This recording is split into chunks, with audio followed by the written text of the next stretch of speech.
All right, thank everyone for your patience and the transition. We're going to get back to our formal meeting of the Phoenix City Council. Next item on the agenda is item number 27. This opportunity for City Manager to present their position relative to Unit 4, which is the Phoenix Law Enforcement Association. As was done earlier, we asked to keep it within approximately 10 minutes of presentation time, followed by an opportunity for the leadership of Phoenix Law Enforcement Association to present 10 minutes or so of their position, questions by members of the council, and then we have a significant number of cards for public testimony. So without further ado, I'll hand it over to City Manager and I'll ask to present your position statement. Thank you, Mayor, members of the council. I want to start by thanking the leadership of PLEA for, although we have not come to agreement, we have had very professional conversations and we've always done with good decorum. I also want to thank our negotiation staff, and you'll hear from Cindy in just a minute. You know, every city employee does valuable work. We've heard that, we believe that. Police officers provide a valuable core service that our community holds in high esteem, and we at the city place the highest value on in our budget. Police officers are at risk more than most civilian occupations, and that is why the compensation level is set as it is. We do have a budget shortfall this year that we are working to close, and we're working hard to do that. And that budget shortfall comes largely due to investments that we are making in employee benefits and compensation that is not in for terms of wages. So the money that we have available as a city has gone into ensuring pension and health care are healthy. So what we're talking about is shared sacrifice to save city services and city jobs. And I firmly believe that if every one of us does a little, no one of us has to do a lot, and that's the basis of our presentation here today. So Cindy Besry, our Labor Relations Administrator, and Elisa Blandford, Legal Counsel, will take us through a very brief presentation. Good evening, Mr. Mayor, members of the council, Mr. Manager. Thank you for the privilege of sitting here to present the city's position on the Phoenix Law Enforcement Association contract and unresolved issues. As you've heard from us before, we've had lengthy negotiations. PLEA has received the same equitable treatment offer or equitable offer that other meet and confer groups have received, which continues the concessions, adds new concessions of 1.6% in the first year, adds a second concession of 0.9% in the second year of a 2-year agreement.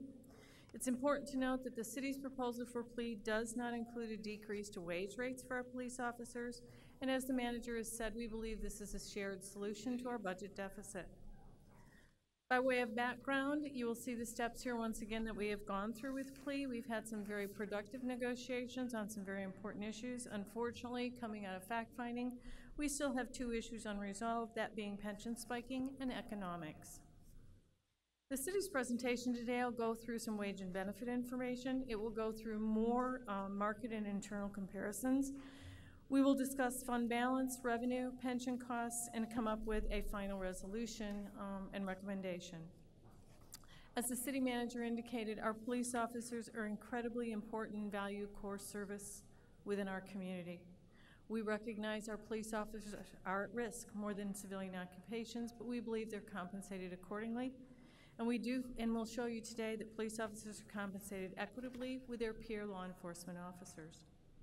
You've seen this chart before. I'm going to remind you once again, it is total compensation for each of our 5 union represented units.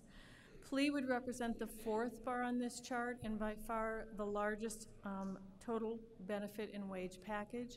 We believe this is important. We believe this is correct because they provide such a valuable service to our community. They take their lives at risk and they should be compensated in this fashion.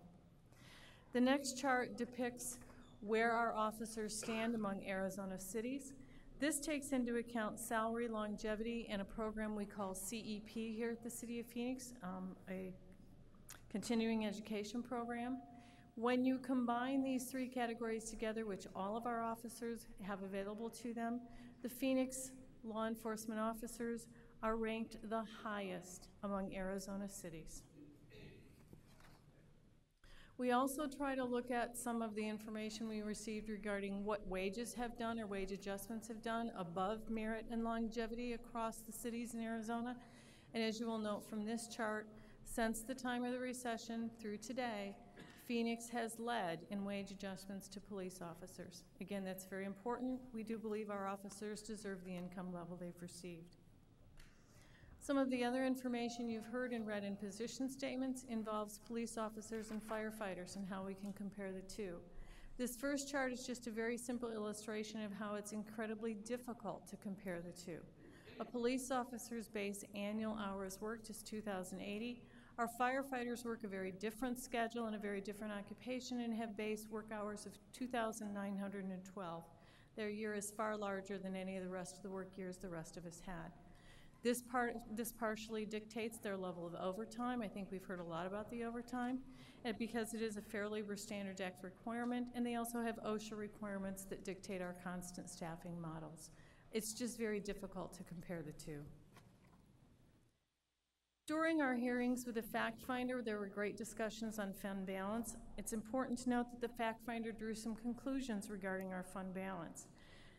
The fact finder concluded that we have used our surplus funds in future years or past years to restore services, and the fact finder further concluded that we could have used these funds to give wage increases to our employees.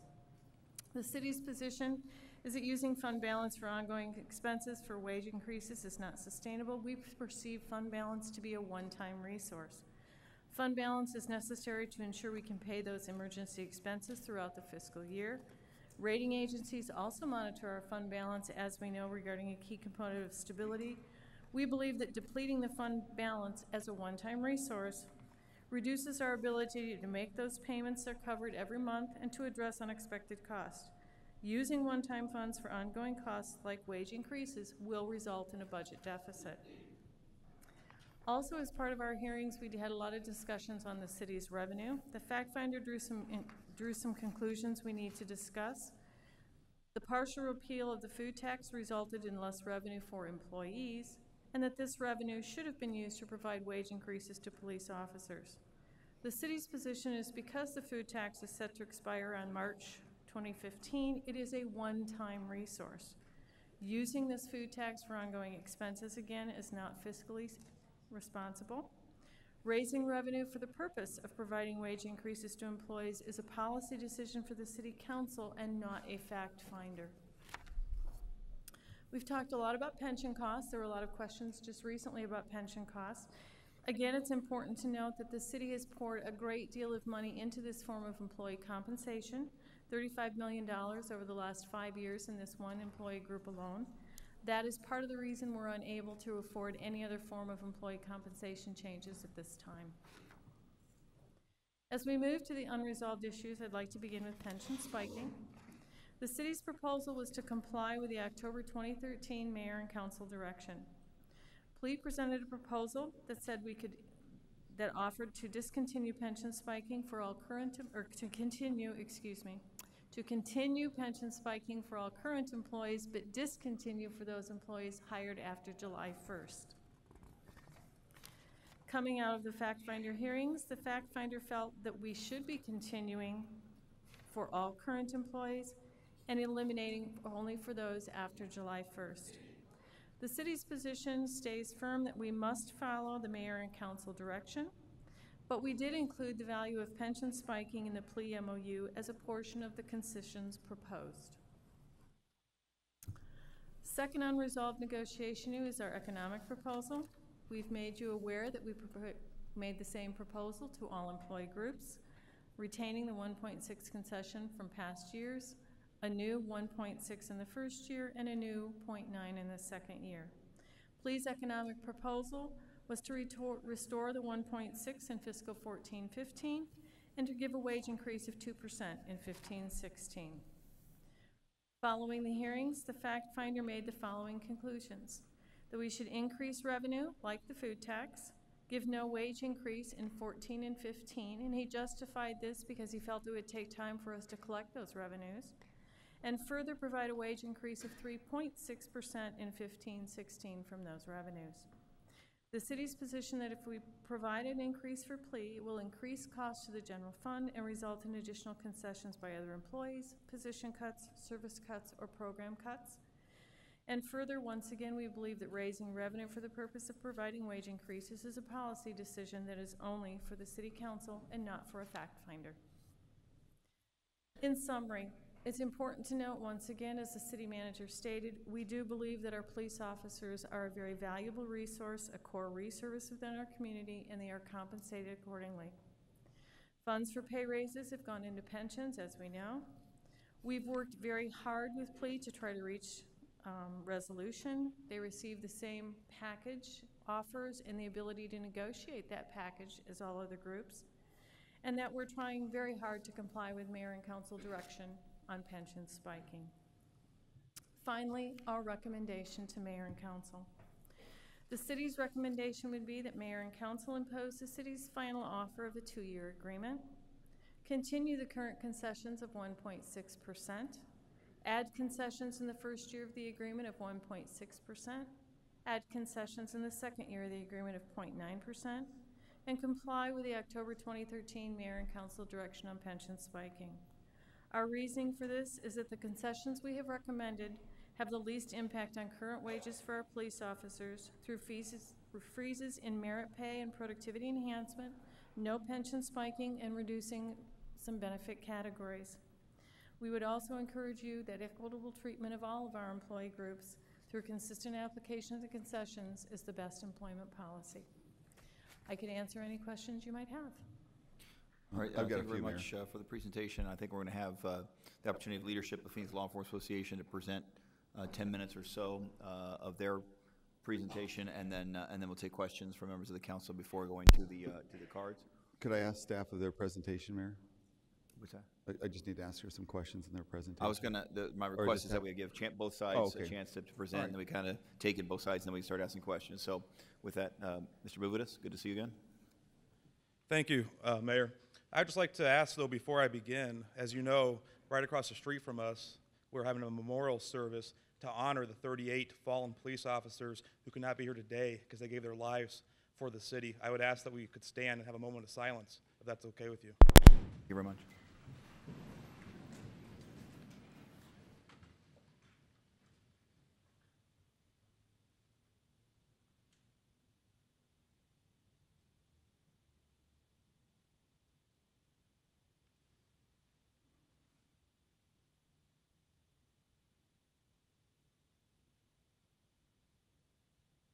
Thank you. Thank you. And also, Mayor, my presentation is about 15 minutes long. There's a bunch of people who donate time. Yeah, no, to go me, ahead, so- please go ahead. Okay. Good afternoon, Mayor and Council, or actually good evening now. As you know, my name is Will Buvidas, and I have the proud honor of serving these 2,400 rank-and-file Phoenix police officers as Treasurer and Chief Negotiator of PLEA. And what an honor it is. The personal sacrifices that I make, and especially sacrifices that my family makes, pale in comparison to the sacrifices that these cops behind me make every day. Some people, including some sitting right here, might take offense to the acronym of COP, but I choose to look through this dangerous world through the eyes of an innocent child. And when I asked my 6-year-old boy, Matthew, and I asked him, I said, "What does Daddy do?" He proudly says, "My daddy's a cop," with a huge smile on his face. And my daddy arrests bad guys, because all he knows is cops wear uniforms. Cops drive cars with lights and sirens, and cops arrest bad guys. One day, I was trying to explain to him what I really do, because I don't really arrest bad guys anymore. I get the proud honor of serving and representing these men and women behind me. And certainly, I didn't want to tell him, "Hey, your daddy's a union thug," as some have suggested, or "your daddy has a cushy union job," even though my cell phone records would indicate otherwise. And he told me, he said, "Daddy, do you protect those cops who protect me?" The innocence and simple explanation of a child says it better than I ever could. That is exactly what I and everyone at PLEA does. We protect those who protect you. And today, you have the opportunity to either stand with these men and women or against these men and women. Are you going to protect those who protect you? And I got to tell you, Phoenix has the finest, most honest most ethical cops in the country. I would put them up against anyone in the United States.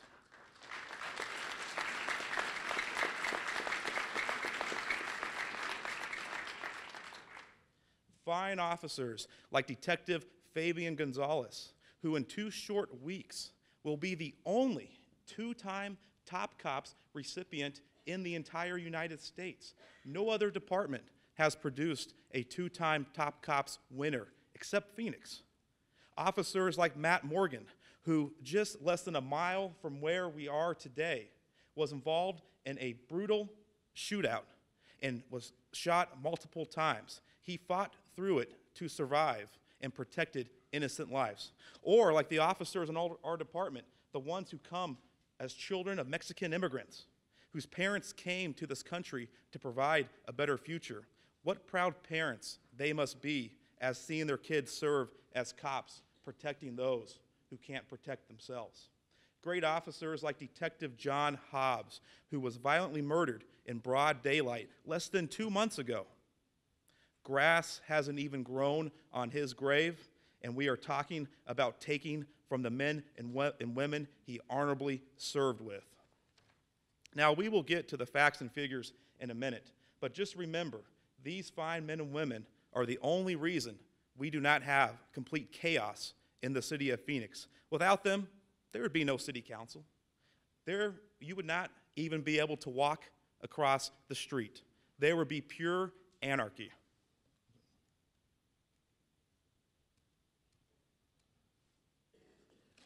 The decision in front of you is simple. Do you choose to stand with the cops or not? Do you choose to protect those who protect you or not? All that will be remembered from today and from next Wednesday will be your vote. The history books will not write about some statement or some speech you give. All it will say is, do you protect those who protect you or not? There are only those are the only 2 choices. Nothing else matters. The bottom line, as you can see on the slide up there, is an independent arbitrator said, don't cut the cops. He said the city can financially afford not to cut the cops. He said that these men and women deserve a status quo contract this year and their concessions back with a 2% base wage next year and the pension changes only being applied to new hires.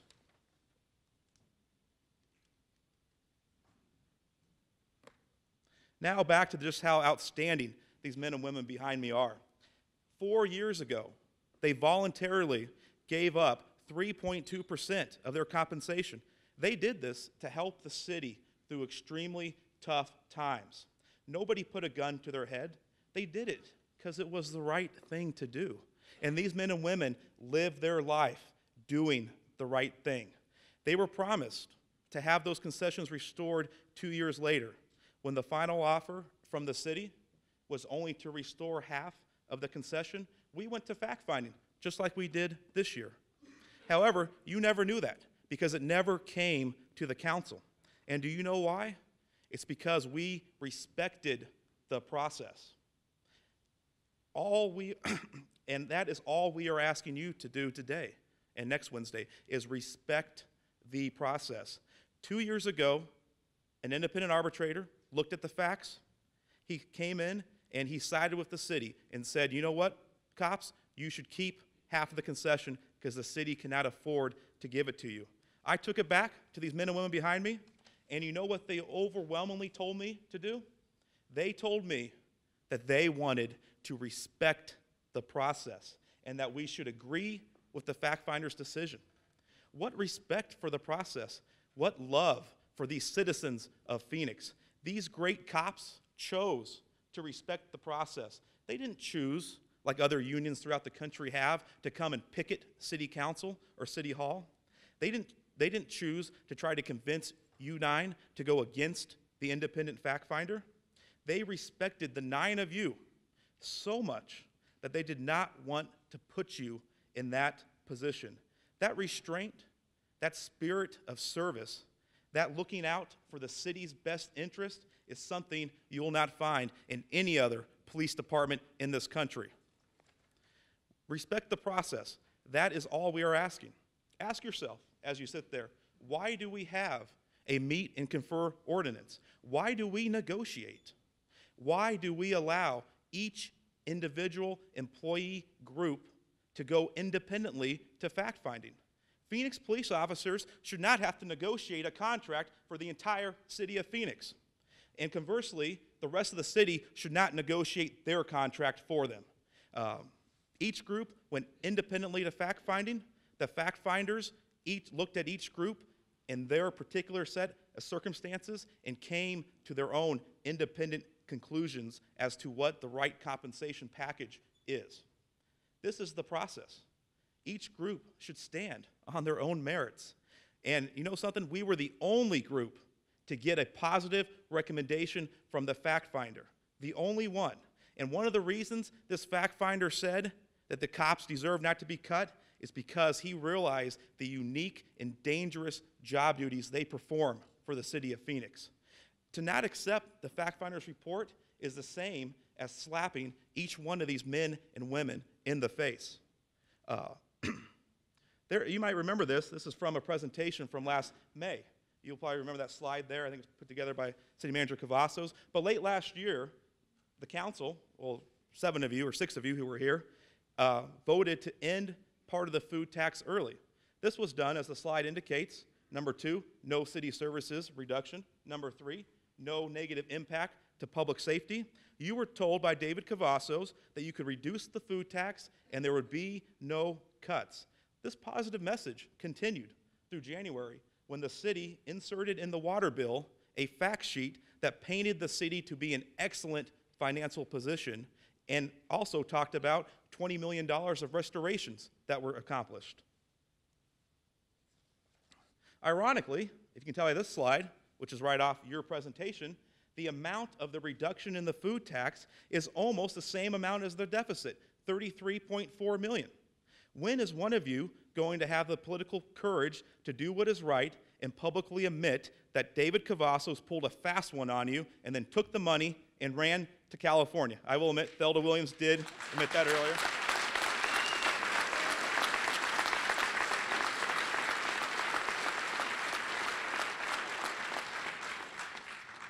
You don't go from no cuts to a deficit, almost the same size as the reduction in the food tax, just by accident, just by bad budgeting. Honor your word when you stated you would not support repealing the food tax if it impacted public safety. On AZ Central the other day, there was a quote from one of you that basically said it was 50-50 versus raising revenue and not raising revenue. I don't know which budget hearings you were at, but I went back and watched all 22 budget hearings, and I can tell you, overwhelmingly, the community supported increasing revenues. The message from the community was consistent across the board, and that is 1, no cuts to services. 2, no cuts to employees. I could not find one single person in all those hours of tape that said they were for cutting cops' pay. And 3, increase revenue, including bringing back the food tax and extending it. Clearly, the citizens that these guys serve and protect every day made the decision to protect those who protect them. What will you do? Will you protect those who protect you? Will you side with the community, which overwhelmingly said no cuts to cops? Or will you side with your own personal political and special interest and have your legacy be that you voted to cut these hard-working men and women? The city, we talk about pay, the city conducted the Siegel study a couple years ago. Some of you were on the council when that was conducted. In that study, it showed that cops were at 98% of their market, of their public safety competitors. We're at 107% of the market. A year or two later, you updated the pay ordinance, and in doing so, you increased the salary ranges for numerous jobs in the city that the Siegel study said were underpaid. Many of these positions were in middle management and in the executive levels of the city. You even raised the city manager's salary to bring him up to a competitive market level. Did these men and women behind me, did they get an increase up to at least the sworn average? The answer is a resounding no. The reasons you gave to adjust the other pay ranges was that you wanted the best of the best working for the city of Phoenix, and that we needed to pay a competitive wage to attract that. And you know what? I couldn't agree more. And you know something? You have the best of the best. They are sitting right behind me. You have cops.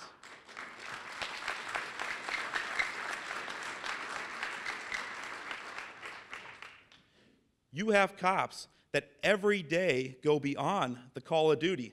They are the absolute most amazing group of men and women you will ever meet in your life. Like the group of officers in South Mountain, the group of officers who use their own money to buy groceries for a family of Mexican immigrants and their children who were having the landlord steal their power and threaten to deport them if they called the Phoenix Police Department.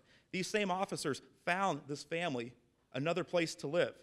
Or the groups of cops in West Phoenix who bought toys and a television for a hardworking, underprivileged family. They are the best. They are the bravest. And they are the most compassionate cops anywhere. And they deserve not to be cut. I'm not here to get into a war with our public safety brethren, the firefighters. God knows we have a great group of firefighters, and they serve our community honorably every day. But the reality is, just like the city indicated, we are different. They might have taken some cuts on the front end, but their pay has increased on the back end. That is just the cold, hard truth. People might not like it, but it is what it is. These men and women behind me, these men and women sitting here, they have taken cut after cut after cut over the last 5 years. Let me explain.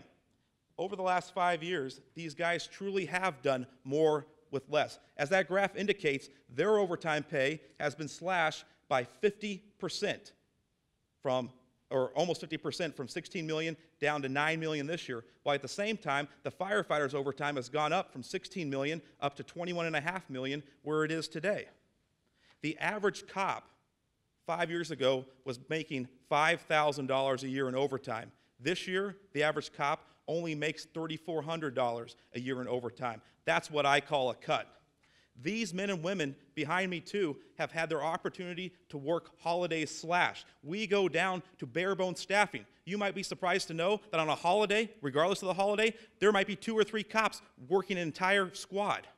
That's all they allow to show up because we are committed to saving the city money and helping through these tough times. This holiday staffing alone has saved the city over $4 million the last 3 years. And that is money right out of these guys' pockets, just like the cut in overtime. However, over at the fire department, as you see, the opposite has happened.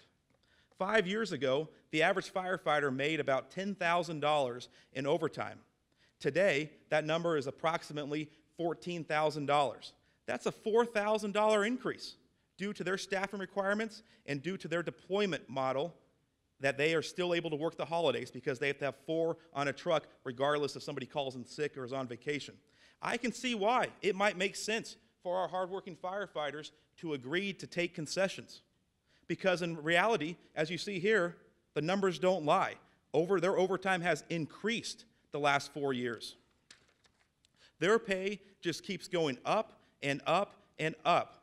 Every time these officers behind me, every time they were asked to work less overtime, which means less officers providing safety to your community, which you are elected to represent, they did, and they agreed to help the city. Little did they know that the money was going right out of their pockets and into the pockets of the firefighters.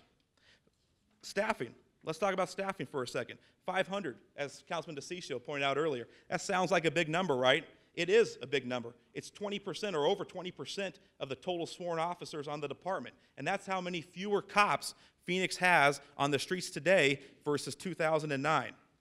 And what does that mean for you guys and for the citizens? What that means is that when there used to be 10 cops working in a squad area, now there's only 7 cops. So there's less cops patrolling your streets, keeping the city safe. And you know what, though? The work still gets done.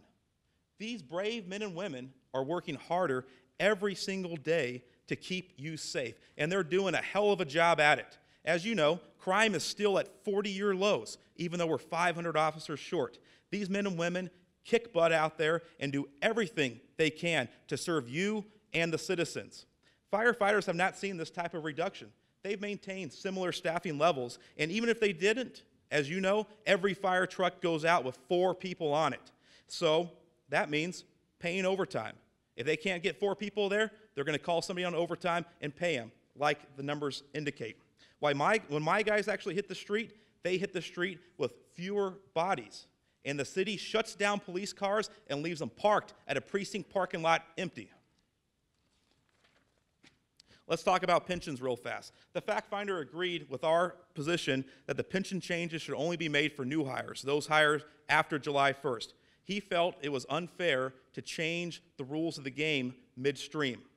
The pension changes are even more unfair to cops than they are for the average city employee, because the average city employee under the snapshot model, which you guys are doing, can still use what they have in their bank today towards their pensions. My guys cannot. These men and women who came to work sick, who forfeited vacations with their families, all in an effort to get to the trigger where they can stop receiving leave and increase their base salary.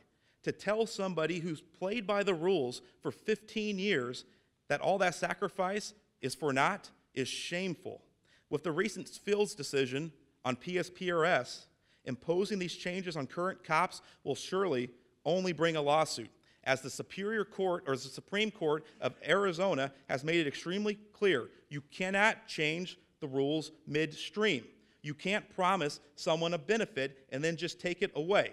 We have offered a huge concession on this issue, and to change it for those not yet hired. As much as that hurts, at least they will know the rules of the game up front. On to the same package for everybody. The city has stated, if you agree with the cops, you got to give it to everyone else. That is simply false. Last time I checked, you 9 make the policies for the city. You decide the MOUs. You determine what each unit's appropriate compensation package is. The city manager does not. You have the power and the authority to decide each MOU individually and on its own merits. Do not be suckered into, if you give it to the cops, you got to give it to everyone else. These men and women behind me, they deserve better than that. They deserve a council who recognizes the unique nature of their jobs. I have heard talk of shared sacrifice. What other city group shares in the sacrifice of giving their lives to this community?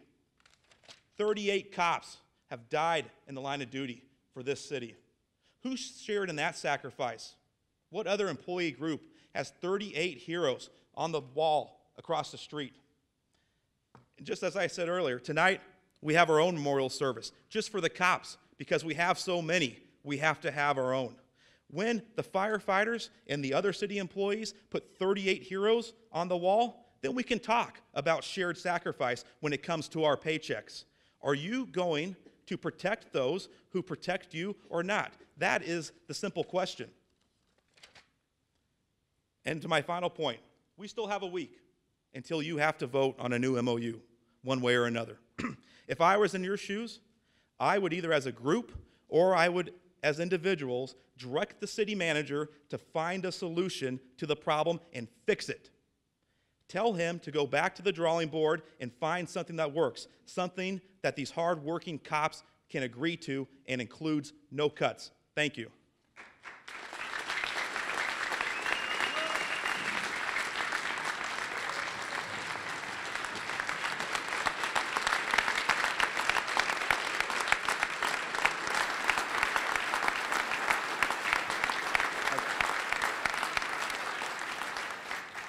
Thank you very much, Will, for the presentation.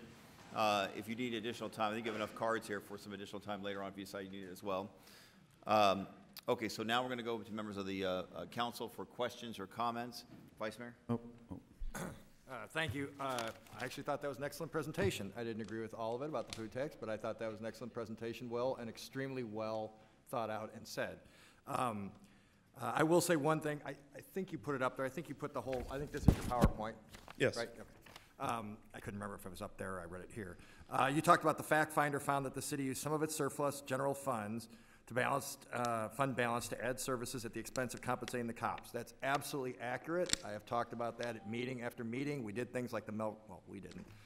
But the bottom line is the full council did. Melrose Arch, poems about poetry. If you think I'm making that one up, Channel 3 did a story about it a couple weeks ago when I pointed this out to them.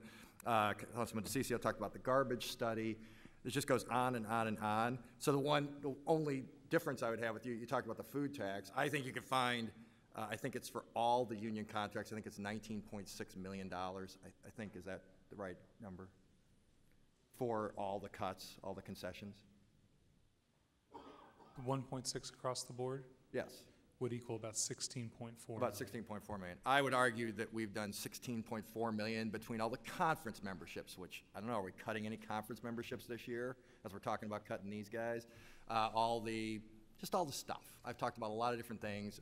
You know this, you come to some of the meetings and so forth. I would argue we could have found $16.4 million, upper management pay raises, the city manager pay raise, and so forth. So that'd be my only argument. I have paraphrase some of the things you said, not nearly as articulately as you did, about the importance of your job. It's not a reflection on other people, but I think you do make a good point about the dangers of the job. I talked about that and got slammed for it by some of the other unions. I understand why. They've got a lot of skin in the game. But I did appreciate the way you presented that, and that's my comment. But I would say we should look at some of the ways we spent money. You just talked about it in this one sentence. There was just a lot of items that if you would help us go through our budget, we can find things that are not as important as what police officers do. Not in the same ballpark. It's not even the same sport. So that would just be my one comment. Thank you. Thank you, Councilman. Mayor? All right, thank you very much. Councilman DeCiccio? I've got some questions, but just as a follow-up as Councilman Waring, remember those $750 sofas that you stopped? You were to bring forward that the city was going to buy 750 lounge chairs. What, about 20 of them? So there's a lot of waste that could be cut. But outside of that, let's look at and see what the differentiation really is between police and others, and I believe that there is. But let's walk through it because staff was able to put together a nice presentation. But one of the things I do want to ask, did we agree to anything that the fact finder found? Anything that they agreed to? Did we agree to anything that the fact finder found? Mr. Mayor, members of the council, Councilmember DeCiccio, are you speaking of the fact finder's recommendations on the 3 unresolved issues? No, we did not. So why do we even go through that process? I mean, some of us already questioned that process anyways, but I mean, we agreed to some of the things that the fact finder found with other entities, but not one agreement with police. Is that correct? That is correct. Okay. The other is, and that goes to the point of why even do it, why even go through the motion. The second thing, we're down how many officers exactly from our high of 2009? My understanding from what I read is 521. Is that correct? I don't know the exact number, Councilman, but that sounds in the right ballpark. Okay. And then how many officers do we have in total? About maybe 3,000? I think it's around 2,850. 2,850. So it's over 20%. Sworn positions. That includes sergeants, lieutenants, commanders. So it's a little bit less in terms of numbers of Unit 4 members. Thank you. And so that really is even more than 20% that we're down between our high and we have a higher population base. The second is I've been talking to the police department about this, and this is going to come to a shock other than police. I mean, I think when the public finds out that the city of Phoenix is going to cut precincts, I think you're going to see some real major pushback from the public. Is there a plan in place, or is there a discussion in place right now being discussed of cutting precincts at the city and the police department? Mayor, Councilman DeCiccio, there has been labor management discussion about consolidating precincts as a way to reduce overhead. So we would not close precinct buildings, but we would combine some precincts and reboundary them to make more efficient use of the officers we have. So there would not be cuts to precincts in the sense that there would be fewer people on the street. It would be reallocating the resources and using the buildings more efficiently. But we'll be cutting I get what you're saying. I want to make sure this is very clear. We'll be basically getting rid of a precinct or two in the city of Phoenix. It'll be reallocated in other areas. And why are we doing that? We're doing that to as I said, reduce overhead and make sure that we have the resources we have are allocated to the community most effectively. I like the fact that we're trying to be efficient, but there's also another underlying reason. Is it because we're short police officers to be able to handle the workload that's out there? Well, certainly there's a decrease. No, thank you, but no. I need to get through the question. Thank you, but no, I want to ask these questions if you don't mind. Thank Part you. of what's happened in order to balance our public safety funds, which have run a deficit because of decreased sales tax revenues, was we have shrunk the police department through attrition. That was a plan put in place about 5 years ago in order to bring balance to the funds, to the tax funds. So yes, we have fewer officers, so the chief is working with labor to allocate the resources we have most effectively. And have our squads decreased in number? I don't know. I believe that they have. Can we find out Sure. if our squad numbers have decreased as well? The other, and I've just got a couple more. The Proposition 1 that was passed by the voters, how many police officers did Proposition 1 promise the taxpayers that they were going to get when that was through, If I that remember the city correctly, supported? Prop 1 was 400 officers. Look at them. I think it was 400 police officers and maybe 100 firefighters. Mhm. I believe we're at that mark with the firefighters. I don't believe we're there with the police officers. What is the plan in place to hire additional police officers? Because the plan was supposed to be 2015. We're going to start this hiring spree again. What exactly is the step-by-step in order to get us there? Again, Councilman DeCiccio, the Proposition 1 did promise a certain number of police officers. However, we can only hire as many officers as the funds can support in their revenue. And so we overcommitted the funds 5 or 6 years ago, and so now we're coming back from that. But it's so also in 2015, late 2015, right, or potentially even earlier in 2015, depending on compensation, we will begin hiring police officers again. Okay, and then I want to get back to this, and I'm glad you brought that up. There was also an overcommitment to the public. The public was promised this, and it passed, I think, by almost 78%. That clearly tells you that the public wants to see more officers on the street. Again, saying we're going to hire more police officers and actually showing the plan that's going to hire more. How many more do we expect to hire in 2015? I don't know off the top of my head, but it's going to start with 15 officers. But again, we can't hire a squad officers with money we don't have. Over a squad. That's the issue with Proposition 1 and the other funds is we have to balance those funds. We can only support the number of officers that we have in revenue. I get the funding balance, but what I'm talking about is the general fund and other areas to fund the police. It comes down to the level of prioritization again. And I, for one, whatever comes out of this thing, would like to see everyone say, we're going to hire X amount of police. What's our goal? We have a goal in the city of Phoenix, and I'm going to go on a little bit here, that Councilman Waring, or Vice Mayor Waring, keep forgetting to mention that, brought up. The city's got a plan in place for everything, whether it's to study someone's garbage, and literally, the city spent $650,000, voted on it. There were 3 of us that voted against it. But to spend to study your garbage, there's a plan to do that. Sounds kind of cool and neat and exciting, but there is no plan in place right now to hire a single police officer. Now, to say we want to hire 15 doesn't mean we're going to, okay? Whether it's 15, and that number should be a lot higher. We wouldn't be having this debate, this discussion, if we had the number of officers in place. So I would like to see something in writing from staff that talks about how we're going to do that, and whether or not there's going to be a reprioritization, refocus from the city to do what the public has demanded that we do.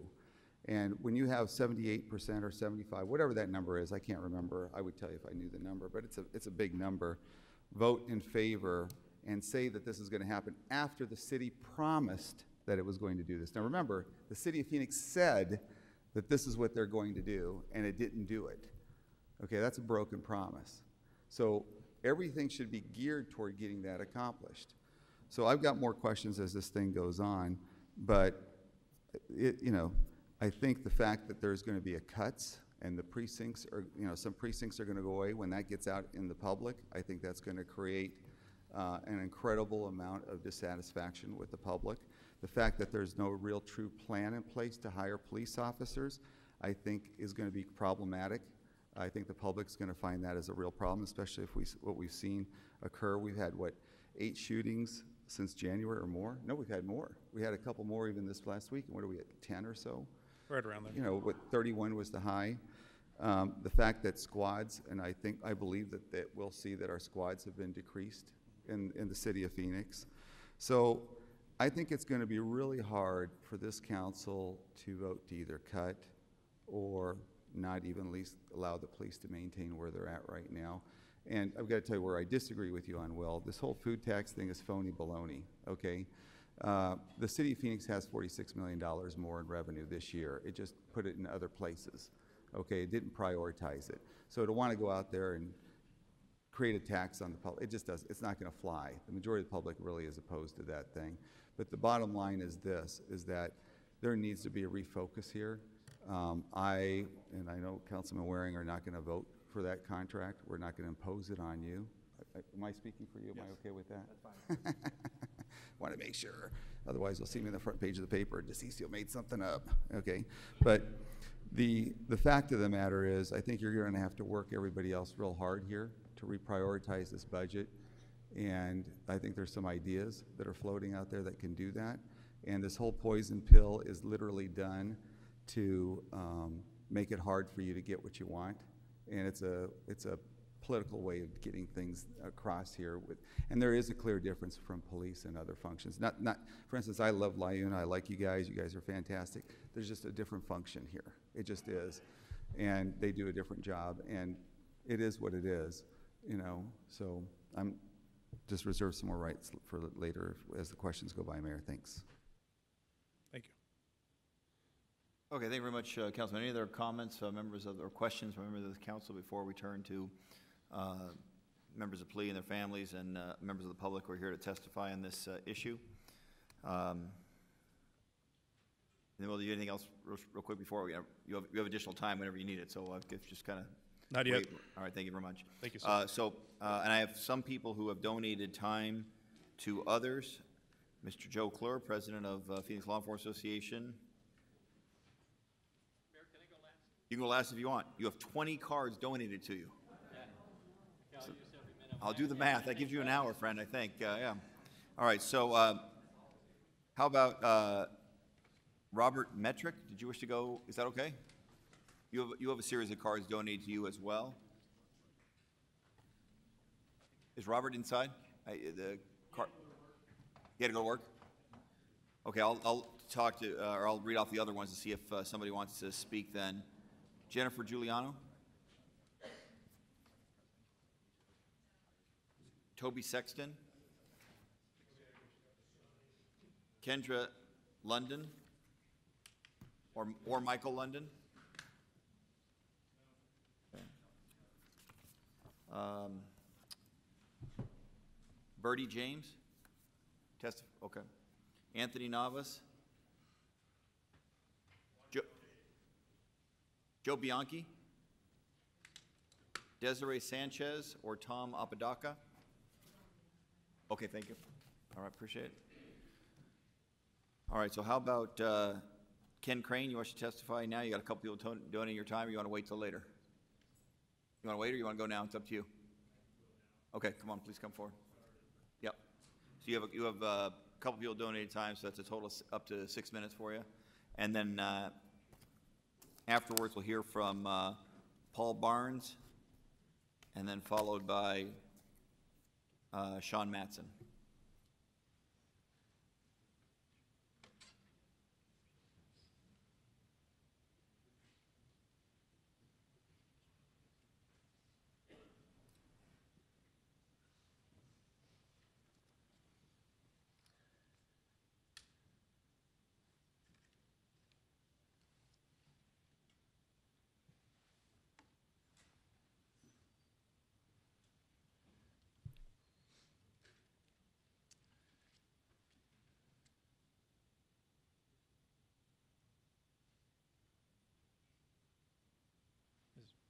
Should I just go? Okay. Sorry about that. Good evening.